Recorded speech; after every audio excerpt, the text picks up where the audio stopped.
नमस्कार विद्यार्थी मित्रांनो, मी प्राध्यापक डॉक्टर आनंद शिंदे, लक्ष्मीबाई भाऊराव पाटील महिला महाविद्यालय सोलापूर. विद्यार्थी मित्रांनो, आज आपण तत्वज्ञानाची संकल्पना नेमकी काय आहे या तत्वज्ञानाच्या संकल्पनेचा सविस्तर अभ्यास करणार आहोत. विद्यार्थी मित्रांनो, आपला पेपर क्रमांक 1 जो आहे शिक्षणशास्त्र या विषयामधील आपला जो पेपर आहे शिक्षणाचे तत्वज्ञानात्मक अधिष्ठान, हा पहिल्या सेमिस्टरमधील पहिल्या टॉपिकमधील ही पहिली संकल्पना आहे किंवा पहिला मुद्दा आहे, तो म्हणजे कन्सेप्ट ऑफ फिलॉसॉफी किंवा तत्वज्ञानाची संकल्पना. तर पहिल्या प्रकरणातील हा पहिला टॉपिक जो आहे, या पहिल्या टॉपिक विषयीची सविस्तर माहिती या आजच्या व्हिडिओमधून आपण पाहणार आहोत. तर तत्वज्ञानाची जी संकल्पना आहे त्या तत्वज्ञानाच्या संकल्पनेचा अभ्यास करत असताना आपल्याला असं दिसून येईल की सगळ्याच गोष्टीचं मूळ हे काय आहे, तर जिज्ञासा आहे. म्हणजे व्यक्तीकडे जिज्ञासा आहे, कारण त्या प्रत्येक व्यक्तीला काही ना काही जाणून घेण्याची इच्छा जी आहे ती इच्छा प्रत्येक वेळेस असतेच, आणि ही जिज्ञासाच त्या व्यक्तीला अनेक गोष्टींचं ज्ञान घडवून देण्याचं काम करत असते. तशाच पद्धतीनं जिज्ञासा हे तत्वज्ञानाचे देखील मूळ आहे. म्हणजे तत्वज्ञानाचे देखील मूळ जिज्ञासाच आहे, कारण तत्वज्ञानाचा जन्मच जिज्ञासेमधून झालेला आहे. कारण जिज्ञासेमुळे माणसाला अनेक प्रकारचे प्रश्न पडतात आणि त्या प्रश्नांची उत्तरे शोधण्याचं काम तत्वज्ञानाच्या माध्यमातून केलं जातं. किंवा जिज्ञासेमुळेच माणसाला अनेक प्रश्न पडतात की या विश्वाची निर्मिती कशी झालेली आहे, किंवा या विश्वाचा निर्माता कोण आहे, मनुष्य म्हणून या विश्वामध्ये माझं नेमकं कार्य काय आहे, त्या परमेश्वराचा किंवा त्या निर्मात्याचा आणि माझा नेमका काय संबंध आहे. अशा प्रकारचे अनेक प्रश्न माणसाला पडतात आणि ही एक जिज्ञासा त्याची असते की या प्रश्नांची उत्तर मला समजली पाहिजेत, आणि या प्रश्नांची उत्तरे देण्याचं काम कोण करतं, तर तत्वज्ञान करतं. म्हणजे ह्या विश्वाचा निर्माता कोण आहे किंवा हे विश्व कसे निर्माण झाले हेच या सृष्टीचं अंतिम सत्य आहे, आणि या अंतिम सत्यापर्यंत पोहोचण्याचं काम कशाच्या माध्यमातून होतं, तर तत्वज्ञानाच्या माध्यमातून होतं. कारण मुळातच विश्वाची निर्मिती कशी झाली किंवा या विश्वाचा निर्माता कोण आहे हे जगातलं अंतिम सत्य आहे, आणि हे अंतिम सत्य कशाच्या माध्यमातून आपल्याला कळतं, तर माणसाकडे असलेल्या जिज्ञासेमुळं किंवा जिज्ञासा प्रवृत्ती त्याच्याकडे आहे, आणि त्या जिज्ञासेमुळेच अंतिम सत्यापर्यंत पोहोचण्याचं काम आपल्याला करता येतं. आणि या अंतिम सत्याच्या जिज्ञासेमधून किंवा कुतूहलामधूनच काय झालेलं आहे, तत्वज्ञानाचा जन्म झालाय. म्हणजे तत्वज्ञानाचा जन्मच मुळात कुठून झाला आहे, तर जिज्ञासेमधून झालाय. कारण माणसाला हे जे अनेक प्रकारचे प्रश्न पडतायत त्या प्रश्नांची तर्कनिष्ठ उत्तरे देण्याचं काम तत्वज्ञान करतं. म्हणजे ह्या विश्वाचा निर्माता कोण आहे, तर असं म्हटलं जातं की परमेश्वरानं हे विश्व किंवा ही सृष्टी निर्माण केलेली आहे, आणि परमेश्वराची सर्वोत्कृष्ट देणगी म्हणजे कोण आहे, तर माणूस आहे. किंवा परमेश्वराची सर्वोत्कृष्ट निर्मिती कोण आहे, तर माणूस आहे. कारण प्रत्येक माणसामध्ये ईश्वरीय अंश आहे असं देखील म्हटलं जातं. आणि त्यामुळंच तत्वज्ञान हा जो ही जी शाखा आहे किंवा तत्वज्ञान हा जो विषय आहे, ह्या तत्वज्ञानाचा जन्मच मुळात कशामधून झालेला आहे, तर जिज्ञासेतून झालेला आहे किंवा कुतूहलामधून झालेला आहे. तत्वज्ञान ही ज्ञानाची अतिशय जुन्या प्रकारची शाखा आहे. म्हणजे अतिशय जुना किंवा पारंपरिक अशा प्रकारचा हा विषय आहे, जुनी शाखा आहे. त्याचबरोबर तत्वज्ञान हे गतिमान असे शास्त्र आहे. कारण तत्वज्ञान हे काळानुसार बदलत जातं, ते स्थिर कधीही नसतं. किंवा प्राचीन काळी तत्वज्ञानाचा जो अर्थ सांगितला तोच अर्थ आजच्या काळामध्ये आपल्याला अपेक्षित नाही. म्हणून तत्वज्ञान हे एक गतिमान शास्त्र आहे किंवा काळानुसार ते बदलत राहतं, अशा प्रकारचं ते शास्त्र आहे. आणि प्रत्येक व्यक्तीचा तत्वज्ञानाशी संबंध असतोच. म्हणजे कोणताही व्यक्ती असू द्या, तो सुसंस्कृत असू द्या किंवा अज्ञानी असू द्या, तो शिकलेला असू द्या किंवा अडाणी असू द्या, सज्जन असू द्या किंवा दुर्जन असू द्या, चोर असू द्या किंवा चांगला माणूस असू द्या, प्रत्येक व्यक्तीच्या जीवनाचं तत्वज्ञान हे ठरलेलंच असतं. आणि मग तो सामान्य बुद्धीचा असेल किंवा उच्च बुद्धीचा असेल, हुशार बुद्धीचा असेल, कुठल्याही प्रकारचा व्यक्ती असेल, त्या प्रत्येक व्यक्तीचा तत्वज्ञानाशी संबंध हा असतोच. आणि हा संबंध कशा प्रकारचा आहे तर प्रत्येक व्यक्ती आपल्या जीवनामध्ये अनेक प्रकारचे अनुभव घेत असते, जीवनभर अनेक प्रकारचे अनुभव ती घेत असते. आणि या जीवन अनुभवामधूनच प्रत्येक व्यक्तीच्या जीवनाचं एक प्रकारचं तत्वज्ञान जे आहे ते तत्वज्ञान ठरलेलं असतं. म्हणजे महात्मा गांधी सारखा जो व्यक्ती होता की ज्या महात्मा गांधीजींनी काय केलं की सत्य आणि अहिंसा याच्यावरच त्यांचं तत्वज्ञान जे आहे ते तत्वज्ञान आधारलेलं आपल्याला दिसून येईल. म्हणजे कायम त्यांनी त्यांच्या जीवनामध्ये सत्य आणि अहिंसेलाच महत्व दिलं आणि त्या पद्धतीनेच वागण्याचा त्यांनी प्रयत्न केला. तसं तत्वज्ञान हे महात्मा गांधीजींचं होतं. तसंच प्रत्येक व्यक्तीच्या जीवनामध्ये असे काही अनेक अनुभव येतात की त्या अनुभवांच्या माध्यमातून प्रत्येक व्यक्तीचं तत्वज्ञान किंवा तत्वज्ञानाचा संबंध हा त्या व्यक्तीबरोबरच असतोच. मग तो सज्जन असू द्या किंवा दुर्जन असू द्या. एखादा चोर, अट्टल चोर जरी असला तरी त्या चोराच्या जीवनाचं देखील तत्वज्ञान हे असतंच. म्हणून थोडक्यात काय की तत्वज्ञान म्हणजे अंतिम, सर्वव्यापी आणि सनातन सत्याचा शोध होय. म्हणजे तत्वज्ञानाच्या माध्यमातून आपल्याला कुठं पोहोचायचं आहे तर अंतिम सत्यापर्यंत पोहोचायचं आहे. म्हणजे अंतिम सत्य काय आहे तर या विश्वाचा निर्माता कोण आहे, हे विश्व कसे निर्माण झालेले आहे आणि त्या विश्व निर्मात्याचा माझा नेमका काय संबंध आहे हे शोधण्याचं काम तत्वज्ञानाच्या माध्यमातून केलं जातं. म्हणून असं म्हटलं जातं की तत्वज्ञान म्हणजे अंतिम आणि सर्वव्यापी सनातन सत्याचा शोध, किंवा तत्वज्ञान म्हणजे निसर्ग आणि वस्तुजातांकडे पाहण्याचा एक मार्ग आहे, किंवा तत्वज्ञान म्हणजे उत्कृष्टतेचा पाठलाग आहे. अशा वेगवेगळ्या अर्थाने तत्वज्ञानाला संबोधलं जातं. तर ह्या तत्वज्ञानाची संकल्पना नेमकी काय आहे ती संकल्पना आज आपण या व्हिडिओच्या माध्यमातून पाहणार आहोत. तर तत्वज्ञानाची संकल्पना बघत असताना आपल्याला असं म्हणता येईल किंवा अनेक जे काही संदर्भ ग्रंथ दिलेले आहेत की ज्या संदर्भ ग्रंथांमध्ये तत्वज्ञानाची संकल्पना स्पष्ट करत असताना तत्वज्ञान हा जो मराठी शब्द आहे या तत्वज्ञान या मराठी शब्दाची फोड केली असता त्याचे दोन शब्द तयार होतात. एक म्हणजे तत्व आणि दुसरा आहे ज्ञान. म्हणजे तत्वज्ञान या शब्दाची जर आपण फोड केली तर तत्व अधिक ज्ञान अशा पद्धतीनं त्याची फोड होते. दोन शब्द तयार होतात, एक म्हणजे तत्व अधिक ज्ञान, तत्व आणि ज्ञान. तर यामधील तत्व या शब्दाचा अर्थ आहे सत्य स्वरूप किंवा यथार्थ स्वरूप. सत्य स्वरूप किंवा यथार्थ स्वरूप म्हणजे तत्व म्हणजे काय तर सत्य स्वरूप किंवा यथार्थ स्वरूप. आणि मग या व्याख्येवरून किंवा या शब्दाच्या अर्थावरून तत्वज्ञान म्हणजे काय तर तत्वज्ञान म्हणजे सत्य स्वरूपाचे ज्ञान किंवा यथार्थ स्वरूपाचे ज्ञान होय. म्हणजे जसं आपण मगाशी म्हटलं की तत्वज्ञान म्हणजे अंतिम सत्य शोधण्याचं काम करतं, तर हे तत्वज्ञान म्हणजे सत्य स्वरूपाचं ज्ञान आहे. कारण अंतिम सत्य काय आहे या जगातलं ते अंतिम सत्य शोधण्याचं काम तत्वज्ञानाच्या माध्यमातून केलं जातं.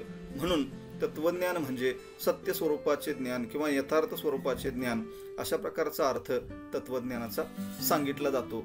कारण तत्वज्ञान हा जो मराठी शब्द आहे या तत्वज्ञान मराठी शब्दाची फोड तत्व अधिक ज्ञान या दोन शब्दांनी केली जाते आणि त्याच्यामधील तत्व म्हणजे सत्य स्वरूप किंवा यथार्थ स्वरूप असं अर्थ असल्यामुळं या शब्दावरून तत्वज्ञानाचा जो अर्थ आहे तो म्हणजे तत्वज्ञान म्हणजे सत्य स्वरूपाचे किंवा यथार्थ स्वरूपाचे ज्ञान होय.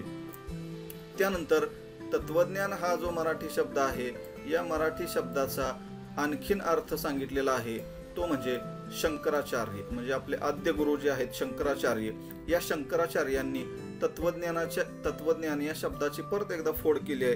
आणि ही फोड करत असताना त्यांनी अशा पद्धतीने सांगितलंय की तत् अधिकत्व अधिक ज्ञान.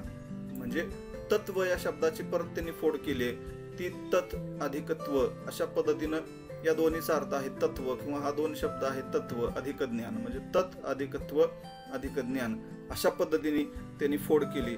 त्यातील तत् या शब्दाचा अर्थ आहे किंवा तत् हा हे काय आहे सर्वनाम आहे आणि तत् हे सर्वनाम असल्यामुळं त्या सर्वनामाचा अर्थ काय आहे तर परमेश्वर किंवा ब्रह्म. म्हणजे तत् हे सर्वनाम असून ते परमेश्वर किंवा ब्रह्माला उद्देशून वापरले जाते. परमेश्वरासाठी किंवा ब्रह्म या गोष्टीसाठी ते उद्देशून वापरले जाते. त्व या शब्दाचा अर्थ आहे भाव किंवा स्वरूप. म्हणजे त्व म्हणजे काय भाव किंवा स्वरूप. आणि ज्ञान या शब्दाचा अर्थ आहे पद्धतशीर अध्ययन करणारे शास्त्र. ज्ञान म्हणजे पद्धतशीर अध्ययन करणारे शास्त्र. म्हणजे ही जी फोड आहे तत् अधिकत्व अधिक ज्ञान, यातील तत् शब्दाचं तत् हे काय आहे, सर्वनाम आहे आणि ते परमेश्वर किंवा ब्रह्माला उद्देशून वापरलं जातं. त्व म्हणजे भाव किंवा स्वरूप आणि ज्ञान म्हणजे पद्धतशीर अध्ययन करणारे शास्त्र असा अर्थ सांगितला जातो. आणि ह्या तिन्ही शब्दाच्या अर्थावरून जर व्याख्या आपल्याला करायची असेल तर यावरून आपल्याला असं म्हणता येईल की तत्वज्ञान म्हणजे ब्रह्मस्वरूपाचे ज्ञान होय. तत्वज्ञान म्हणजे ब्रह्मस्वरूपाचे ज्ञान होय किंवा परमेश्वर किंवा ब्रह्माचे स्वरूप जाणून घेण्याचा ज्यात प्रयत्न केला जातो ते शास्त्र म्हणजे तत्वज्ञान होय. म्हणजे ज्या शास्त्रामध्ये परमेश्वराचं किंवा ब्रह्माचं स्वरूप जाणून घेण्याचा प्रयत्न केला जातो ते शास्त्र म्हणजे तत्वज्ञान होय. अशा प्रकारचा अर्थ या शब्दाच्या फोडीवरून सांगितला जातो. म्हणजेच तत्वज्ञान म्हणजे ब्रह्मस्वरूपाचे ज्ञान होय किंवा तत्वज्ञान म्हणजे ज्या शास्त्रामध्ये परमेश्वर किंवा ब्रह्माचं स्वरूप जाणून घेण्याचा प्रयत्न केला जातो ते शास्त्र म्हणजे तत्वज्ञान होय. त्यानंतर संस्कृत भाषेमध्ये देखील तत्वज्ञानाचा अर्थ सांगितलेला आहे. म्हणजे आता आपण मराठी भाषेमध्ये दोन प्रकारे कसा अर्थ सांगितला ते बघितलं की तत्वज्ञान म्हणजे सत्य स्वरूपाचं ज्ञान किंवा तत्वज्ञान म्हणजे ब्रह्मस्वरूपाचं ज्ञान. तशाच पद्धतीनं तत्वज्ञानाला संस्कृतमध्ये दर्शनशास्त्र असं म्हटलेलं आहे. तत्वज्ञानाला संस्कृतमध्ये दर्शनशास्त्र असे म्हणतात आणि या दर्शनशास्त्र किंवा दर्शन या शब्दाचा अर्थ आहे सत्याचे वर्णन करणारे शास्त्र. म्हणजे दर्शनशास्त्राला दर्शन किंवा तत्वज्ञान असं म्हटलेलं आहे. त्याचा अर्थ आहे सत्याचे वर्णन करणारे शास्त्र. आणि त्याच्या संदर्भात एक श्लोक किंवा एक विधान संस्कृतमध्ये केलं जातं ते म्हणजे दृश्यते यथार्थ तत्वम अनेन इति. दृश्यते यथार्थ तत्वम अनेन इति म्हणजे ज्याच्या योगाने सत्याचे दर्शन घडविले जाते किंवा यथार्थ तत्व पाहिले जाते ते शास्त्र म्हणजे दर्शनशास्त्र होय किंवा तत्वज्ञान होय. म्हणजे ज्याच्या योगाने सत्याचे दर्शन घडवले जाते. सत्य काय आहे, अंतिम सत्य काय आहे, ते अंतिम सत्याचं दर्शन ज्याच्या योगानं घडवलं जातं किंवा ज्या शास्त्राच्या माध्यमातून घडवलं जातं ते शास्त्र म्हणजे काय तर दर्शनशास्त्र किंवा त्यालाच तत्वज्ञान असं म्हटलेलं आहे.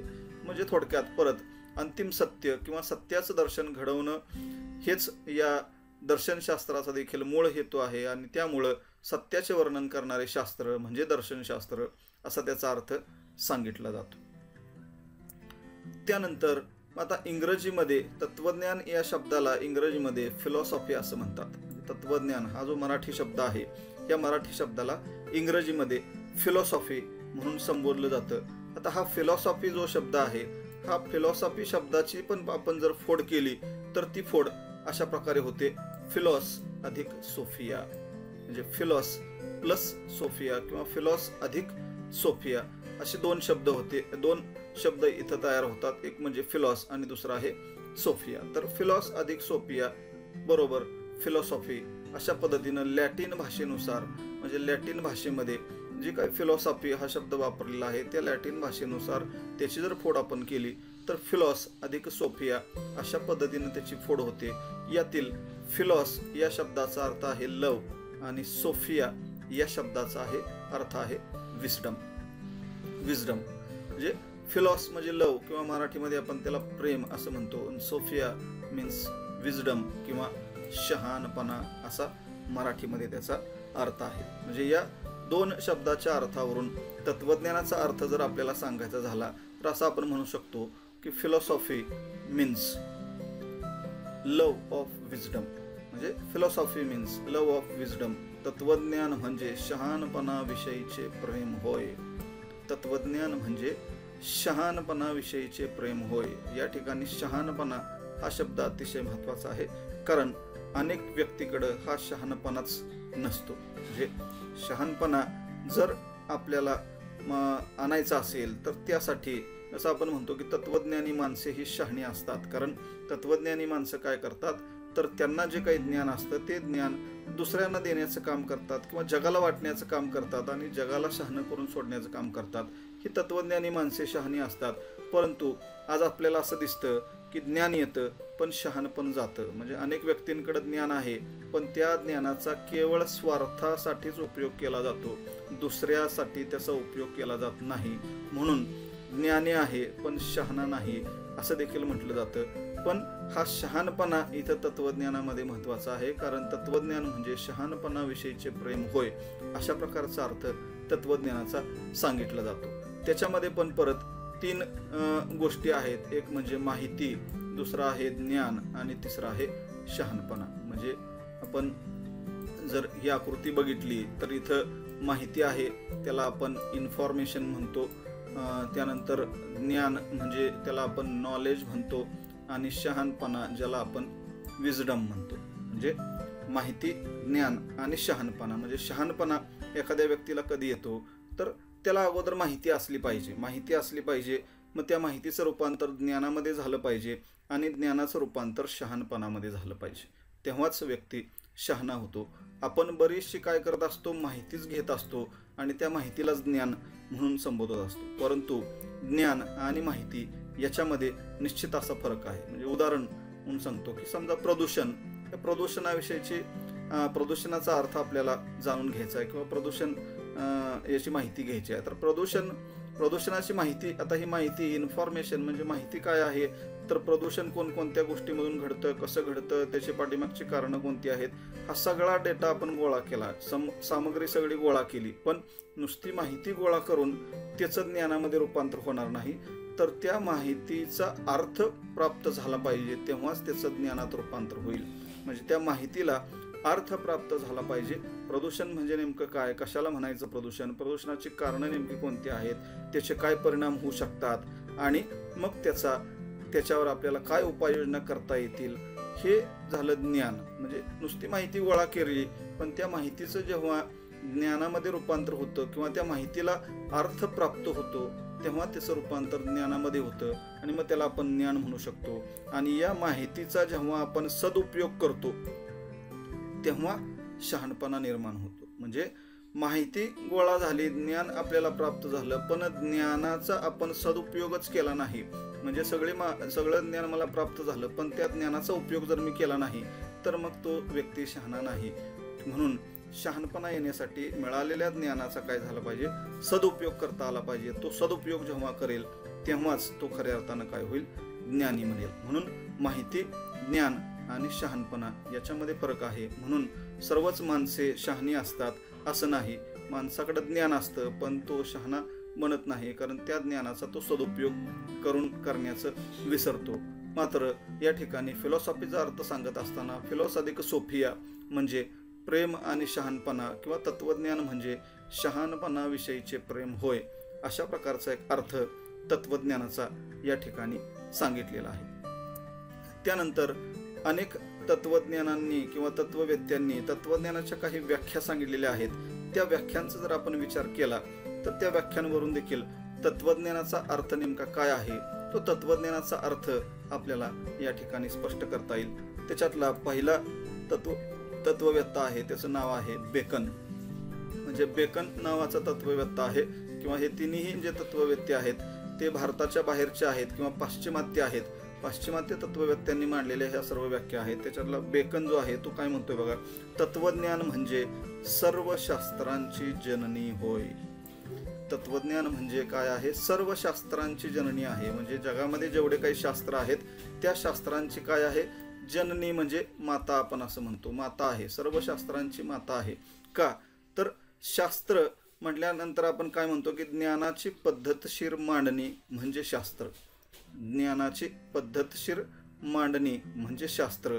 आणि शास्त्राचं काम काय असतं, तर शास्त्राच्या माध्यमातून सत्य शोधण्याचं काम केलं जातं. या सृष्टीमधलं सत्य शोधून काढण्याचं काम कोण करतं, तर शास्त्र करतं. शास्त्राचा मूळ हेतूच तो असतो की सत्य शोधून काढणं, आणि सृष्टीतलं सत्य शोधून काढण्याचं काम शास्त्र करतं. मात्र तत्वज्ञान जे आहे हे तत्वज्ञान काय करतोय, या सृष्टीचं अंतिम सत्य शोधून काढण्याचं काम करतो. म्हणजे ही सृष्टीच मुळात कोणी निर्माण केली, या सृष्टीचा निर्माता कोण आहे, ही जी मूलभूत प्रश्न आहेत, हे जे मूलभूत प्रश्न आहेत, या मूलभूत प्रश्नांनाच शोधण्याचं काम कोण करते, तर तत्वज्ञान करते. म्हणून असं म्हटलंय की तत्वज्ञान म्हणजे सर्व शास्त्रांची जननी आहे. जे काही जगात शास्त्र आहे त्या सर्व शास्त्रांची जननी कोण आहे? तत्वज्ञान आहे. कारण तत्वज्ञानाच्या माध्यमातून अंतिम आणि सर्वव्यापी सनातन सत्याचा शोध घेण्याचं काम केलं जातं.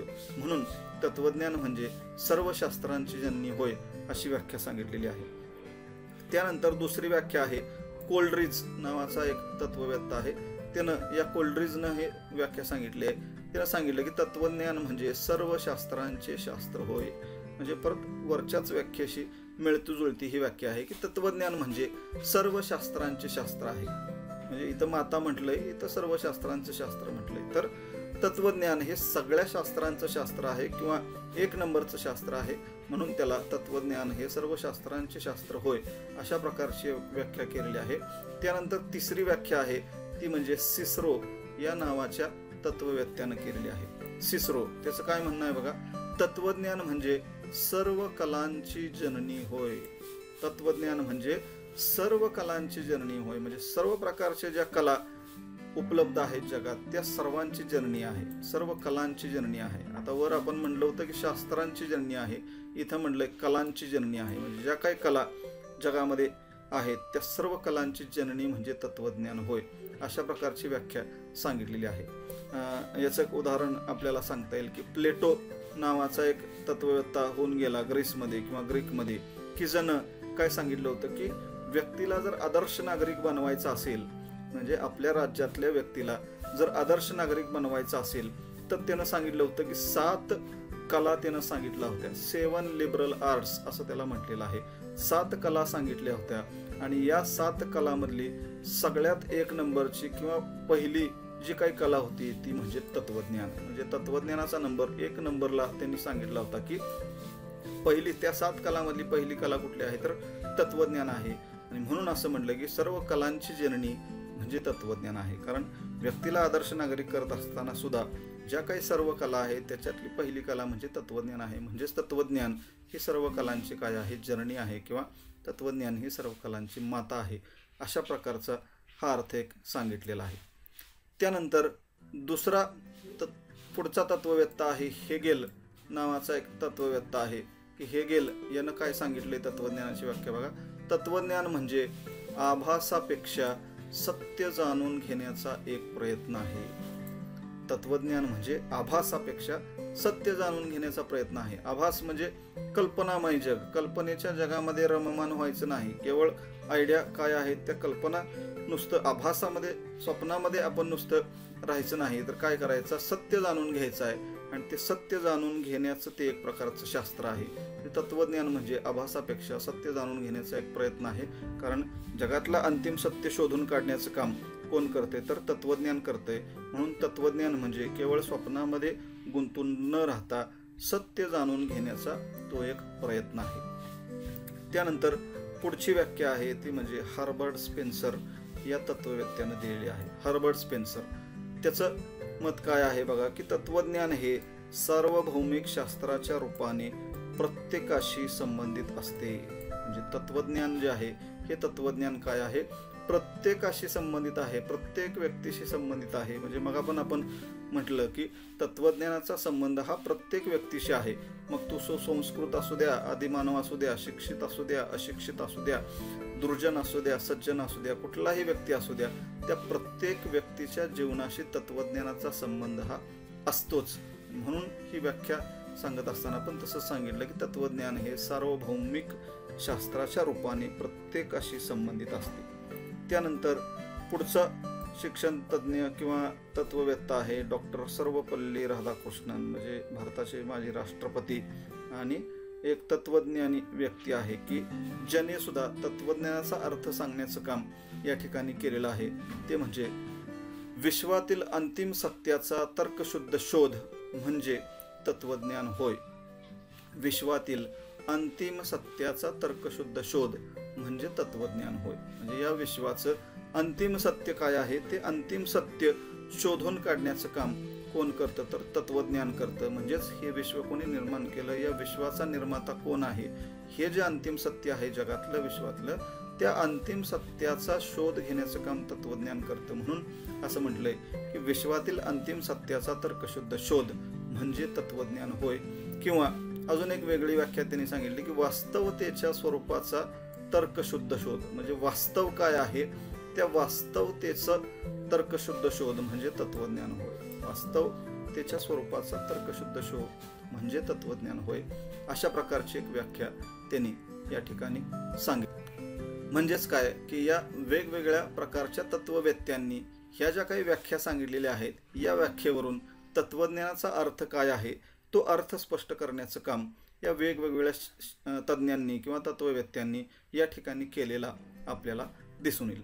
तर विद्यार्थी मित्रांनो, अशा प्रकारे आज आपण या व्हिडिओच्या माध्यमातून तत्वज्ञानाची संकल्पना नेमकी काय आहे ती संकल्पना पाहिलेली आहे की तत्वज्ञान हा मराठी शब्द जो आहे त्या मराठी शब्दावरून तत्वज्ञानाचा अर्थ नेमका काय सांगितला जातो. संस्कृतमध्ये दर्शनशास्त्र किंवा दर्शन हा शब्द वापरला जातो, त्याच्यावरून तत्वज्ञानाचा अर्थ काय सांगितला जातो. फिलॉसॉफी हा इंग्रजी शब्द तत्वज्ञानासाठी वापरला जातो, तर त्या इंग्रजी फिलॉसॉफी शब्दावरून तत्वज्ञानाचा नेमका काय अर्थ आहे. आणि त्याचबरोबर वेगवेगळे पाश्चिमात्य तत्ववेत्ते आणि भारतीय तत्ववेत्ते यांनी तत्वज्ञानाचा नेमका काय अर्थ सांगितलेला आहे. या सर्व प्रकारच्या व्याख्या आणि तत्वज्ञानाचा अर्थ आजच्या या व्हिडिओमधून आपण पाहिलेला आहे. हा व्हिडिओ जर तुम्हाला नक्कीच आवडला असेल तर याला लाईक आणि शेअर करायला विसरू नका. त्याचबरोबर माझ्या चॅनलला अजून तुम्ही सबस्क्राईब केलेलं नसेल तर चॅनलला सबस्क्राईब देखील करायला विसरू नका. धन्यवाद.